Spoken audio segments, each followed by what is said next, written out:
नमस्कार दोस्तों, बहुत बहुत स्वागत और अभिनंदन है आपके अपने ऑनलाइन चैनल प्लस में।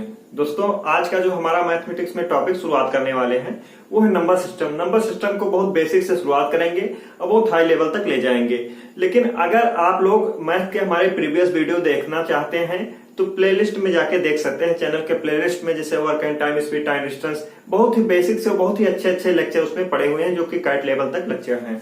आप किसी भी एग्जाम की प्रिपरेशन कर रहे हो उन लेक्चर को अगर जाके देखेंगे तो आपको बेसिकली फायदा बहुत ज्यादा होगा। देखिए नंबर सिस्टम, देखिए इसमें मूलभूत जानकारियां देखिए।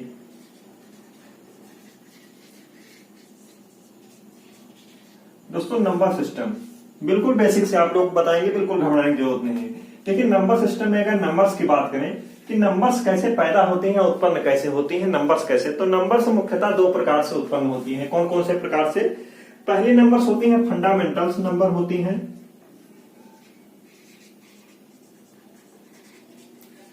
फंडामेंटल्स नंबर या इनको डिजिट भी बोलते हैं। और दूसरी क्या होती हैं? दूसरे ड्राइव्ड नंबर होते हैं। ड्राइव्ड नंबर यानी बात समझ में आई आपको? यानी फंडामेंटल नंबर यानी मूलभूत संख्याएं जिसको आप लोग बोलते हैं, मूलभूत संख्याएं, ठीक है। और दूसरा ड्राइव्ड नंबर यानी व्युत्पन्न संख्याएं, क्या बोलते हैं? व्युत्पन्न संख्याएं।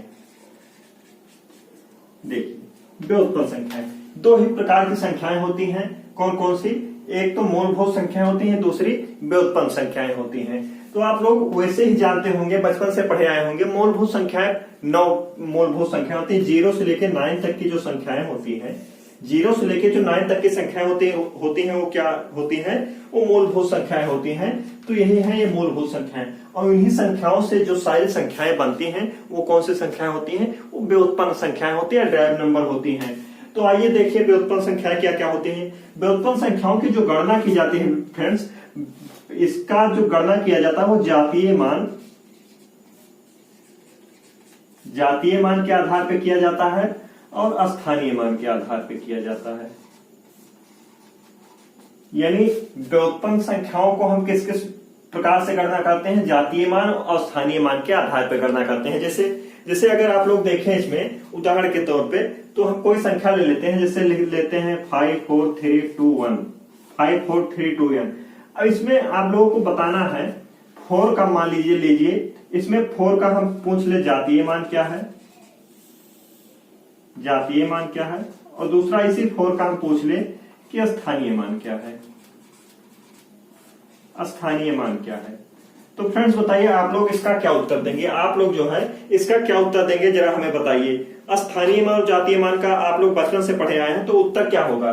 देखिए स्थानीय मान का मतलब उसका स्थान कितना है, तो इसका स्थान देखिए इकाई, दहाई, सैकड़ा, हजार, कितना है? 1000 पे है। यानी इसको जो लिख सकते हैं, क्या लिख सकते हैं? 4000, 4000, ठीक है। और जातीय मान क्या है? मतलब जातीय मान ये 4 संख्या क्या है? 4 संख्या है, तो इसका जो है क्या होगा? जातीय मान 4, इसका जातीय मान ही होगा। इसकी गणना ऐसे की जाती है। समझ में आया आप लोगों को? दूसरी बात इसमें और एक चीज बताना चाहूंगा, इसमें ये बताना चाहूंगा हम कि जो संख्याएं होती हैं यानी व्युत्पन्न संख्याएं जो हम उत्पन्न करते हैं मूलभूत संख्याओं से, जो सारी संख्याएं बनाते हैं, जैसे मान लीजिए x और y है, x और y, तो x और y संख्याएं हम मानेंगे कैसे या बनती कैसे हैं इसको भी देख लीजिए। इनको क्या कहते हैं? इनको इकाई कहते हैं। इनको क्या कहते हैं? दहाई कहते हैं। इनको क्या कहते हैं? जैसे x और y दो संख्याएं हैं, तो इसमें y क्या है? y इकाई का अंक है, और दहाई का अंक क्या है? x है। यानी अगर इसको देखें तो इसको क्या लिखेंगे? 10x plus y। क्या संख्या मानेंगे? 10x plus y। अगर x y और जब 3 संख्याओं को ले लें तो 3 संख्याओं को कैसे मानेंगे? देखिए इकाई, दहाई, ठीक है, ये सैकड़ा है, सैकड़ा मतलब 100, यानी इसको 100x मानेंगे प्लस 10y और प्लस z, ठीक है।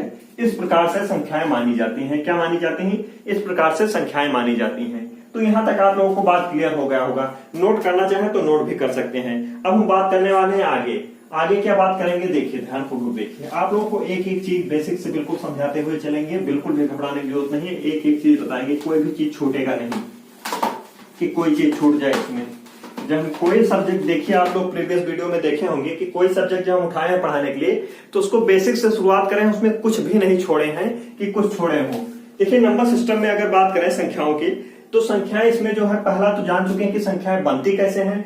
अब देखिए संख्याएं होती कितने प्रकार की होती हैं, ठीक है,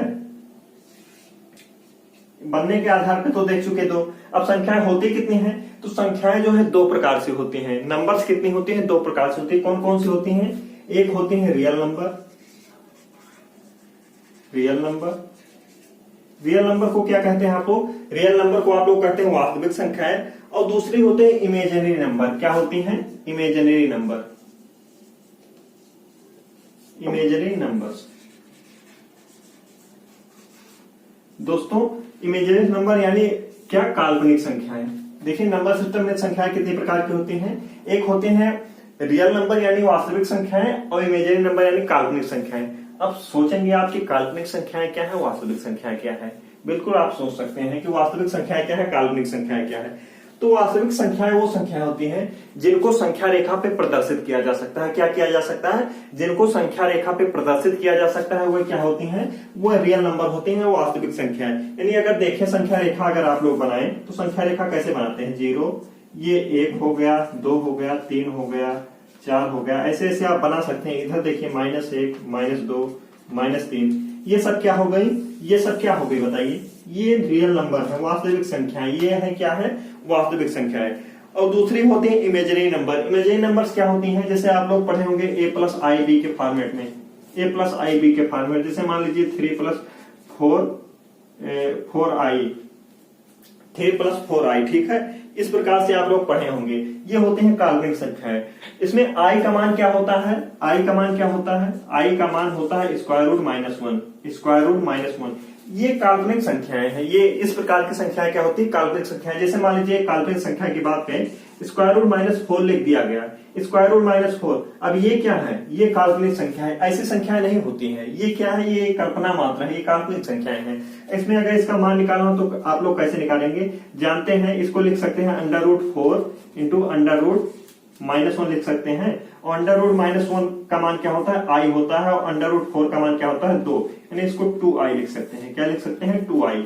ये होती है काल्पनिक संख्याएं। लेकिन नंबर सिस्टम में आपको काल्पनिक संख्याओं को नहीं पढ़ना है। क्या पढ़ना है, नंबर सिस्टम में आपको काल्पनिक संख्याओं को नहीं पढ़ना है। तो पढ़ना किसको है, पढ़ना आपको रियल नंबर के बारे में पढ़ना है। किसके बारे में पढ़ना है, रियल नंबर के बारे में। बात समझ में आई आप लोगों को, बात अगर समझ में इतना आ गई हो तो हम लोग आगे बढ़ेंगे। और इसके बारे में एक बात और बता दें कि इसको जो है a+ib फॉर्मेट को इमेजिनरी नंबर के साथ साथ कॉम्प्लेक्स नंबर भी कहते हैं। क्या कहते हैं, कॉम्प्लेक्स नंबर भी कहते हैं। कॉम्प्लेक्स नंबर का मतलब क्या होता है, सम्मिश्र संख्याएं। क्या होती हैं, सम्मिश्र संख्याएं। इनको सम्मिश्र संख्याएं भी कहते हैं, ये भी ध्यान रखना। खैर आप लोगों को इसके बारे में बिल्कुल नहीं पढ़ना है, आपको पढ़ना क्या है, रियल नंबर के बारे में। तो आइए रियल नंबर के बारे में चर्चा करें कि रियल नंबर क्या होती हैं। देखिए आगे फॉर्मेट देखिए, अगर इतना आप लोग समझ चुके हो तो आगे देखिए, एक एक चीज बेसिक से हम बताएंगे, बिल्कुल भी कुछ भी चिंता करने की जरूरत नहीं। देखिए अब आगे क्या है, आगे आपका रियल नंबर है।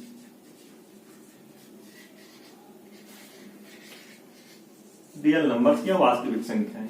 वास्तविक संख्याओं के बारे में अगर हम चर्चा करें तो वास्तविक संख्याएं भी दो प्रकार की होती हैं। क्या होती हैं, वास्तविक संख्याएं भी दो प्रकार की होती हैं। कौन कौन सी प्रकार की होती हैं, दो प्रकार। देखिए कौन कौन सी होती हैं। देखिए पहले इसमें हो जाएगा रेशनल नंबर,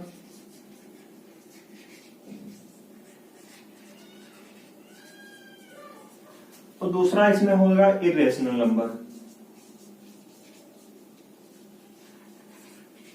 इरेशनल नंबर, देखिए ये दो प्रकार की संख्या होती है। रियल नंबर में कितने प्रकार की संख्याएं होती हैं, दो प्रकार की संख्याएं। कौन कौन सी संख्याएं होती हैं, जिनको एक कहते हैं परमीय संख्या, और दूसरी को क्या कहते हैं, अपरिमेय संख्या। क्या कहते हैं, अपरिमेय संख्या।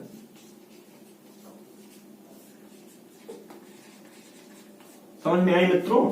यानी रियल नंबर यानी वास्तविक संख्याएं भी दो प्रकार की होती है। कौन कौन सी होती हैं, प्रमेय संख्या और अप्रमेय संख्या। इतना बात आप लोग क्लियर हुआ। अगर इतना बात क्लियर हुआ तो इसके बारे में बताना चाहेंगे कि रेशनल नंबर क्या होती हैं और इरेशनल नंबर क्या होती हैं। तो प्रमेय संख्याएं वह होती हैं जिसको आप लोग बचपन से पढ़े आए हैं कि प्रमेय संख्याएं वह संख्या होती है जिनको p/q के रूप में लिखा जा सकता है और q = 0, सॉरी देखिए p बटा q के रूप में लिखा जा सकता है, यानी भिन्न के रूप में लिखा जा सकता है। और जिसमें q का मान क्या होना चाहिए, 0 नहीं होना चाहिए। q का मान क्या होना चाहिए, 0 नहीं होना चाहिए। यह क्या होती है, ये परमीय संख्याएं होती है। क्या होती हैं, ये परमीय संख्याएं होती है। इतना बात आप लोग को क्लियर हुआ कि परमीय संख्याएं क्या होती हैं। अगर आप लोग बात क्लियर हो गया तो आगे बढ़े। यानी परमीय संख्या तो आप लोग पढ़ चुके हैं। अपरमीय संख्याएं क्या होंगी, सिंपल सी बात है, इसका जस्ट उल्टा कर दीजिए। इसका उल्टा क्या करेंगे, यानी वह संख्याएं जिनको आप p बटा q के रूप में ना लिख सकें और इसमें q का मान 0 बिल्कुल भी हो सकता है। ठीक है, तो कहने मतलब ये अपरमीय संख्याओं का उदाहरण हुए।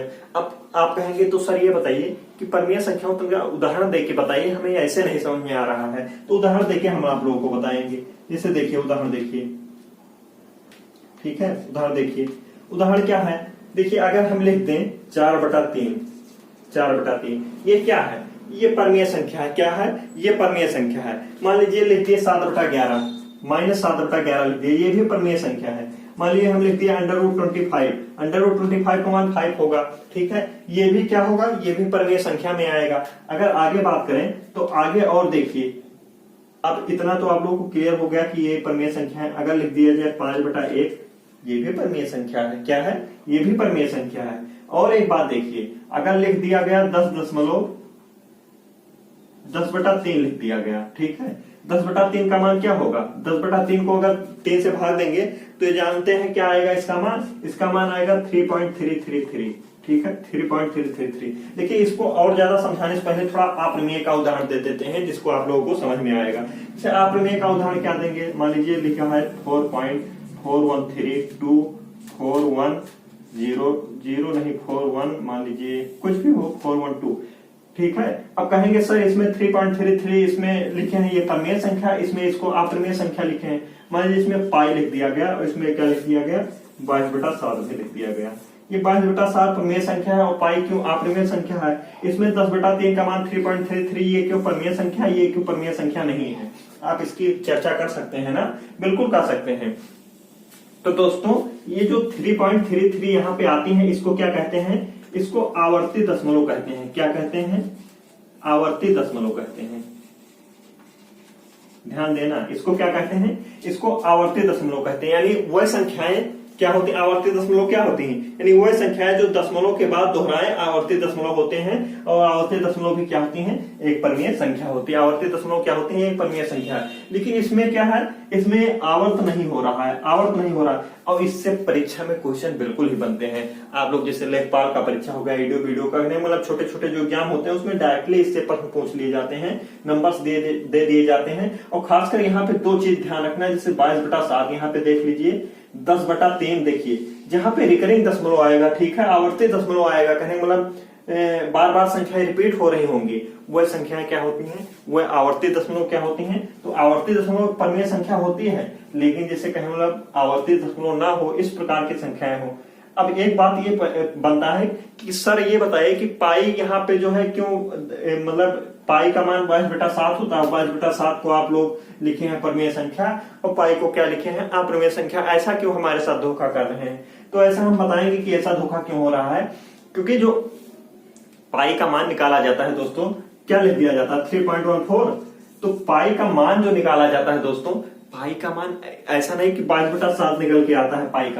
पाई का मान जो है कहने 3.1434, ऐसे ऐसे बहुत लंबा, मतलब अनंत, मतलब ऐसे जाता रहता है आगे, बहुत बड़ा इसका भिन्न है। ये मतलब रिकर नहीं होता, रिकरिंग दशमलव नहीं है ये। इस प्रकार 3.33 इस प्रकार रिकरिंग नहीं करता है, इसका पॉइंट में बहुत बड़ा मान होता है, जिसको सिंपली हम लोग जो है सॉल्व करने के लिए उस पॉइंट को छोड़ के नॉर्मल भाषा में 22/7 लिख लेते हैं या 3.14 लिख लेते हैं। समझ में बात आ गई। तो कहने मतलब ये हम इसलिए लिख लेते हैं। ये बात क्लियर हुआ आप लोगों को। इसीलिए इसको अपरमेय संख्या बोलते हैं, इसको क्या बोलते हैं, इसको परमीय संख्या बोलते हैं। इसमें बहुत घबराहट होती है कि 22/7 को क्यों हम परमीय संख्या बोलते हैं और पाई को क्यों अपरमीय संख्या बोलते हैं। तो आप लोग बात क्लियर हुआ। आवर्ती दशमलव ध्यान दीजिएगा, आवर्ती दशमलव परमीय संख्या होती है, इसको भी क्लियर कर लीजिए आज।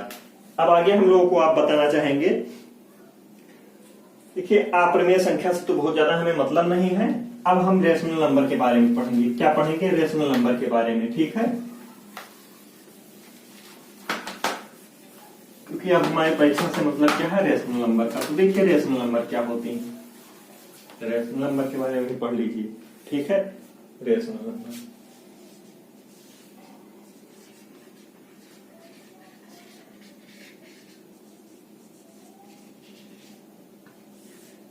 दोस्तों रेशनल नंबर, अब बात करें कि रेशनल नंबर क्या होती हैं, तो रेशनल नंबर क्या होती हैं तो आप लोग जान चुके हैं। अब बात करें कि रेशनल नंबर कितने प्रकार की होती है, तो रेशनल नंबर भी मुख्यतः दो प्रकार की होती हैं। क्या होती हैं? दो प्रकार की होती हैं। कौन कौन सी होती है रेशनल नंबर दो प्रकार की होती हैं? तो बात करेंगे तो पहला होता है इंटीजर होता है, दूसरा नॉन इंटीजर होता है। इतना तो आप लोग पढ़े होंगे। क्या होती हैं? और दूसरा क्या होती है? Non integer.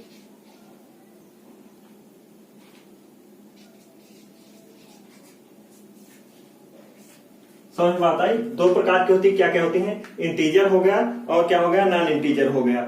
इंटीजर में क्या क्या आते हैं? जैसे मान लीजिए इंटीजर में क्या आएंगे, देखिए जो कहने मतलब जो संख्या रेखा पे आप लोग प्रदर्शित करते हैं वो तो बात है ही, लेकिन कहने मतलब जैसे 0 हो गया, 1 2 3, ठीक है, या -1 -2 -3, ये इंटीजर में आ गई। इसके अलावा जैसे रेशनल नंबर में क्या कितनी बातें पढ़े थे, जो प्रमेय संख्या के बारे में जितनी संख्याएं पढ़े थे उनमें इन संख्याओं को अगर इसमें कर दिया गया तो इसके बाद बची जो संख्याएं वो किस में जाएंगी? वो सिंपल सी बात हो किस में जाएंगी? वो इसमें चली जाएंगी। यानी आपका 10/3 हो गया था, 3.33 जो आप लोग आया था ये भी किस में चला जाएगा? इसी में चला जाएगा। आपका 22/7 इसमें चला जाएगा। यानी भिन्न के फॉर्मेट में जो आएगा वो नॉन इंटीजर में जाएगा। क्या होगा? वो नॉन इंटीजर में जाएगा। बात समझ में आई? इतना बात आप लोगों को क्लियर हुआ दोस्तों? अगर इतना बात क्लियर हो गया हो तो और आगे हम बताना चाहेंगे। नोट डाउन करना चाहते हैं तो साथ साथ नोट डाउन भी कर लीजिए, क्योंकि ये इंपॉर्टेंट है और परीक्षा में पूछे भी जाते हैं। अब बात आ गया नॉन इंटीजर के बारे में, तो आप लोग जानेंगे नॉन इंटीजर के बारे में और इसके बारे में, बस मतलब यही होता ही है। इतना जान गए बहुत है इसके बारे में कि मतलब भिन्न के रूप में जो लिखी रहती हैं संख्याएं वो क्या होती हैं? नॉन इंटीजर होती हैं। समझ बात आई? लेकिन कहेंगे मतलब अब इंटीजर है। अब टाइप ऑफ इंटीजर के बारे में पढ़ेंगे। क्या पढ़ेंगे? Type of integer. ठीक है, कितने इंटीजर कितने प्रकार के होते हैं और परीक्षा में इसी से बहुतायत क्वेश्चन बनते हैं। क्या बनते हैं? परीक्षा में बहुतायत इसी से क्वेश्चन बनते हैं। ठीक है, हाँ, इंटीजर को क्या कहते हैं? हिंदी में पूर्णांश कहते हैं दोस्तों। पूर्णांश और अपूर्णांश, इसको ध्यान रखिएगा।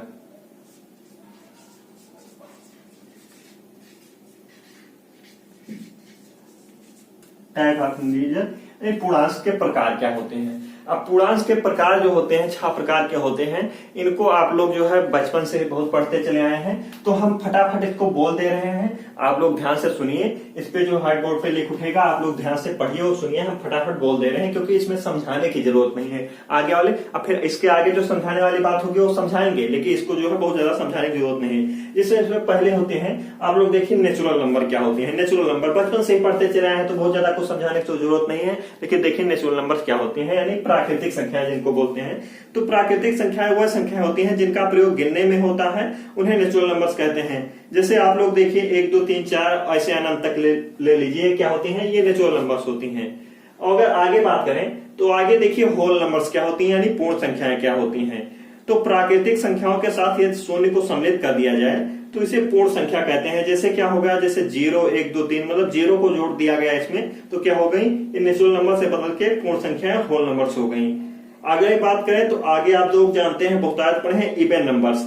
इवन नंबर्स यानी सम संख्याएं जिसको बोलते हैं, वह संख्याएं जो 2 से विभाज्य होती हैं सम संख्याएं कहते हैं। बचपन से ही पढ़ते चले आए हैं, जो 2 से विभाज्य होती हैं वो क्या होती हैं? वो सम संख्याएं कहते हैं। जैसे इसमें सम संख्याओं में क्या है? 2 4 6 8 10, ये क्या है? 2 से विभाज्य संख्याएं लेंगे वो क्या होंगी? वो इवन नंबर्स होंगी।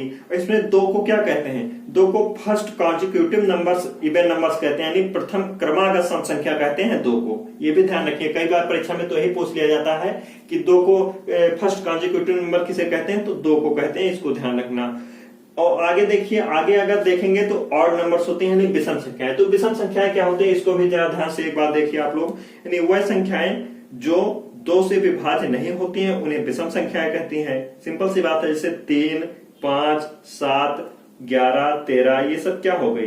ये सब विषम संख्याएं होंगी। ऐसे ही विषम संख्याएं होती हैं। आगे देखिए नंबर 5 में देखेंगे तो परफेक्ट स्क्वायर नंबर क्या है? परफेक्ट स्क्वायर नंबर या पूर्ण वर्ग संख्या, इसके भी बारे में बचपन से पढ़ते चले आए हैं, बहुत ज्यादा बताने की जरूरत नहीं। यानी वह संख्या है जिनको हम क्या कहते हैं? वर्गमूल का मान पूर्ण हो, जिनके वर्गमूल का मान पूर्ण हो उन्हें क्या कहते हैं? पूर्ण संख्या कहते हैं। जैसे आप लोग देख लीजिए 1 4 9 16 25 36 64 81 121 400, ये सब क्या है? ये सब परफेक्ट स्क्वायर नंबर या पूर्ण, इनका वर्गमूल निकालेंगे तो पूर्ण संख्या प्राप्त होगी। अगला है परफेक्ट क्यूब नंबर, यानी पूर्ण घन संख्या क्या होती है? अब पूर्ण घन संख्या के बारे में अगर देखें तो पूर्ण घन संख्या वह संख्याएं जिनके घनमूल का मान पूर्ण है, उन्हें पूर्ण घन संख्या कहते हैं। जैसे इसमें देख लीजिए 1, 8, 27, 64, 125, 216, 343, 552, 729, ये सब क्या है? ये सब परफेक्ट क्यूब नंबर है। क्या है? परफेक्ट क्यूब नंबर है। ये बात समझ में आया आप लोगों को? अब इतना तो आप लोगों को अगर क्लियर हो गया है तो आप लोगों को कुछ और बताना चाहेंगे। क्या बताना चाहेंगे वो आप लोग ध्यान से देखें। इंटीजर के बारे में तो आप लोग पढ़ चुके, अब आप लोगों को आगे हम क्या बताना चाहेंगे इसके बारे में आप लोग देखिए। देखिए हम बताएंगे अब आप लोगों को मल्टीपल और फैक्टर के बारे में। क्या बताएंगे? Multiple and factor. मल्टीपल और फैक्टर क्या होते हैं इसके बारे में जान लीजिए। यानी मल्टीपल मतलब क्या होता है? अगर मल्टीपल का मतलब हिंदी मतलब क्या होता है? गुणज या गुणज होता है। क्या होता है? गुणज। गुणज हो गया। मल्टीपल मतलब गुणज, और फैक्टर मतलब क्या होता है? गुणनखंड होता है। क्या होता है? गुणनखंड हो जाए। ठीक है। और गुणज को अपवर्त भी कहते हैं। ठीक है, इसको ध्यान रखना। और गुणनखंड।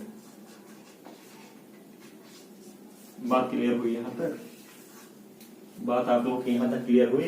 यानी मल्टीपल हो गया और फैक्टर हो गया। तो मल्टीपल और फैक्टर के बारे में जानना बहुत ज्यादा जरूरी है, क्योंकि इससे तो क्वेश्चन बनते ही आप लोग सॉल्व करते हैं, जानते भी हैं। बस थोड़ा सा आप लोग क्लियर बात कर लीजिए कि मल्टीपल और फैक्टर क्या होती है।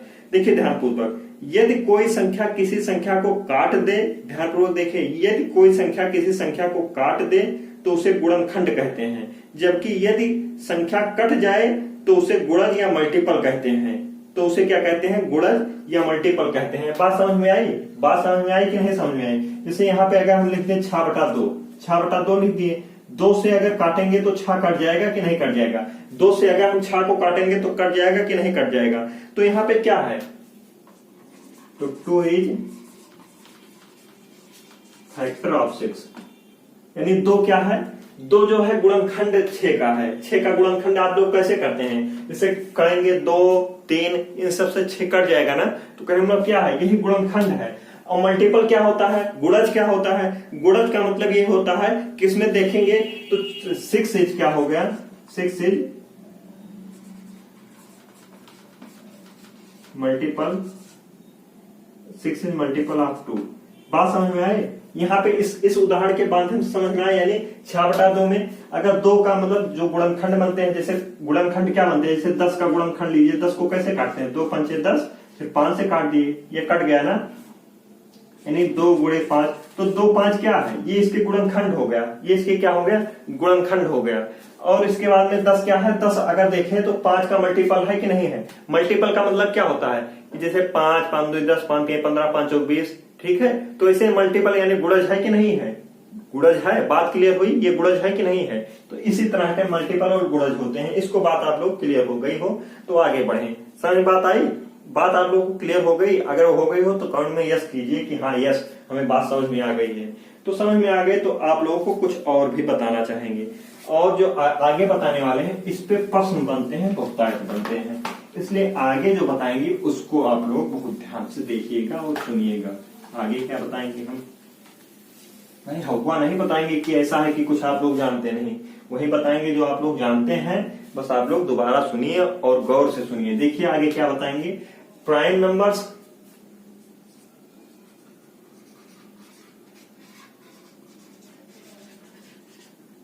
प्राइम नंबर्स के बारे में तो आप लोग सुने होंगे। प्राइम नंबर्स और क्या है? और कंपोजिट नंबर क्या होती हैं?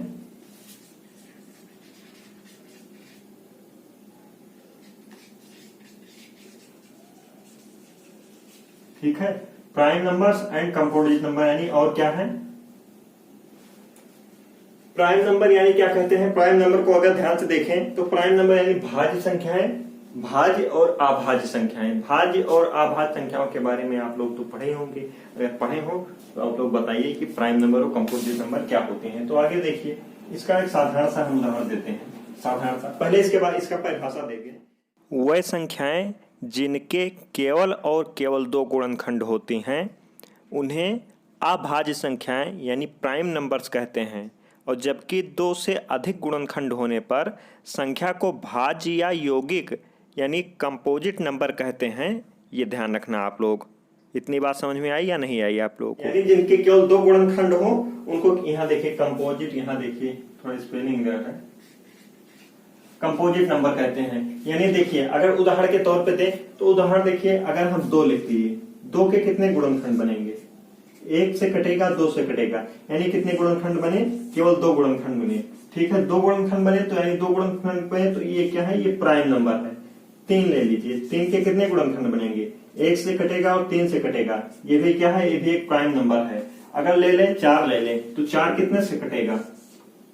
1 से कटेगा, 2 से कटेगा और स्वयं 4 से भी कटेगा। इसके जो है ये क्या है? ये कंपोजिट नंबर है। क्या है? ये 3 इसके फैक्टर हो गए तो ये कंपोजिट नंबर है। जैसे मान लीजिए आप ले लीजिए 6 ले लीजिए, 6 किससे किससे कटेगा? 1 से कटेगा, 2 से कटेगा, 3 से कटेगा और 6 से कटेगा, तो कितने हो गए? तो ये भी आपका कंपोजिट नंबर हो गया। यानी जिसके केवल 2 गुणनखंड बनते हैं वो प्राइम नंबर होते हैं, जिनके 2 से अधिक गुणनखंड बनते हैं वो क्या होते हैं? वो कंपोजिट नंबर होते हैं। तो ये बात आप लोगों को क्लियर हुआ? नोट करना चाहे तो नोट भी कर लें, तो हम आगे और बताएं आप लोगों को। इसके बारे में जरूर ध्यान रखना, क्योंकि कभी कभी परीक्षा में पूछ लिया जाता है प्राइम नंबर और कंपोजिट नंबर, तो 4 संख्याएं देखे पूछ लेता है अक्सर। देखिए अगला क्या है, आगे हम बताएंगे रिलेटिव प्राइम नंबर क्या होता है।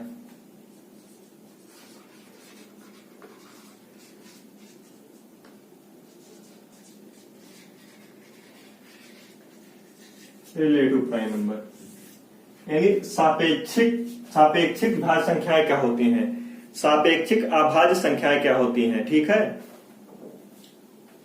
सापेक्षिक अभाज्य संख्याएं क्या होती हैं? तो सापेक्षिक अभाज्य संख्याएं क्या होती? देखिए प्राइम नंबर और कंपोजिट नंबर आप लोग क्या है? भाज्य और अभाज्य संख्याएं होती हैं। तो अगर देखिए सापेक्षिक अभाज्य संख्याएं क्या होती हैं? जो एक दूसरे के नजर में है, एक दूसरे के क्या होती हैं? एक दूसरे के नजर में अभाज्य संख्याएं होती है। आप कहेंगे एक दूसरे के नजर में कुछ समझ नहीं आ रहा है, तो बिल्कुल नहीं समझ में आएगा। जैसे उदाहरण देके अगर हम बताएंगे तो ज्यादा समझ में आएगा।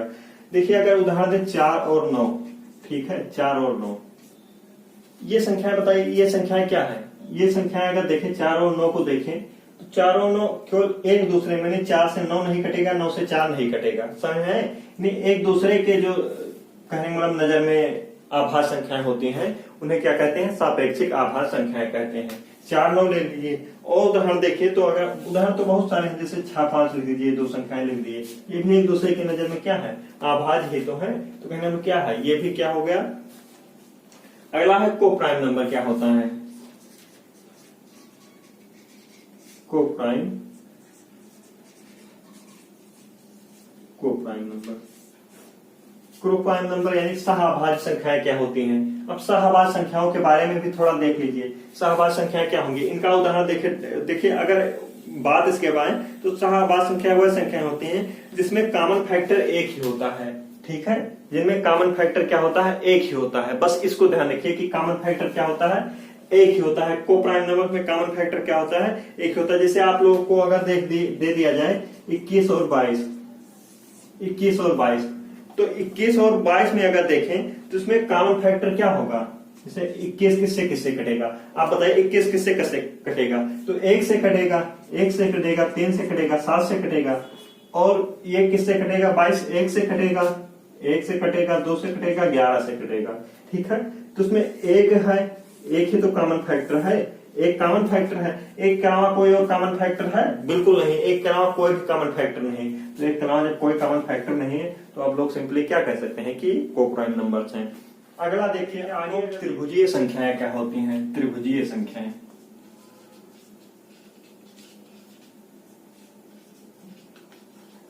त्रिभुजीय संख्याएं जिनको क्या बोलते हैं? Triangle numbers. ट्रायंगल्स नंबर्स क्या होते हैं? इनको आप लोग देखिए कुछ खास नहीं होती, इनके बारे में बहुत ज्यादा चर्चा करने की आवश्यकता नहीं, क्योंकि परीक्षा के दृष्टिकोण से बहुत महत्वपूर्ण नहीं है। जैसे 1 हो गया, 3 हो गया, कितना अंतर है? +2 का। ठीक है, फिर +3 का अंतर कितने करेंगे? 6 हो जाएगा, +3, फिर 3 के बाद में +4 का अंतर करेंगे, कितना? 6 4 10 हो गया। 10 के बाद में प्लस कितना? 5 का अंतर करेंगे, कितना हो जाएगा? 15 हो जाएगा। इस तरह से त्रिभुजीय संख्याएं बनती है, यानी 1 3 6 10 15, ये क्या है? ये त्रिभुजीय संख्याएं होती हैं। समझ में बात आ गई? ऐसे ही त्रिभुजीय संख्या परीक्षा के दृष्टि से कोई महत्वपूर्ण नहीं है, ऐसे प्रश्न बनते नहीं इस पे। खैर, लेकिन आप लोग जान लीजिए कि त्रिभुजीय संख्याएं कैसे बनती हैं। तो त्रिभुजीय संख्याएं ऐसे बनती हैं। अगला देखिए एक और है, परफेक्ट नंबर क्या होते हैं? Perfect number,